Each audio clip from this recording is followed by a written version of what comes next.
என் ஆத்துமாவை பாதாளத்தில் விடீர், உம்முடைய பரிசுத்தவானை அழிவை காண ஒட்டீர். இது எதை சொல்றாரு? இயேசுவின் உயிர்த்தெழுதல். அப்ப தாவீதுக்கு யாருடைய வெளிப்பாடு இருந்துச்சு? இயேசுவின் வெளிப்பாடு. அவருடைய மரணம், அடக்கம், உயிர்த்தெழுதல். என்ன சொல்லுகிறாரு? என் ஆத்துமாவை பாதாளத்தில் விடீர், உம்முடைய பரிசுத்தவானை அழிவை காண ஒட்டீர். நல்லா கவனிங்க, என் ஆத்துமா என்று சொல்கிறார், உம்முடைய பரிசுத்த வான் என்று சொல்லுகிறார். என் ஆத்துமாவை பாதாளத்தில் விடீர், உம்முடைய பரிசுத்தவானாகிய என்னை அழிவை காண ஒட்டீர்.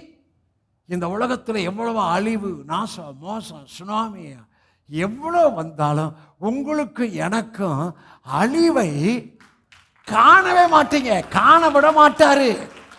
உன் பக்கத்தில் 1000 பேர், வலது பக்கத்தில் 10000 பேர் விழுந்தாலும் அது உன்னை அணுகாது. துன்மார்க்கருக்கு வரும் பொல்லாப்பை நீ காண்பாய். ஏன்? கர்த்தரை முன்பா வச்சுக்கிறேன்.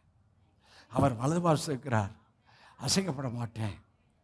என் இருதயம் பூரிக்குது, மகிமையோட கலிகூர்ந்து தங்கி இருக்கிறது.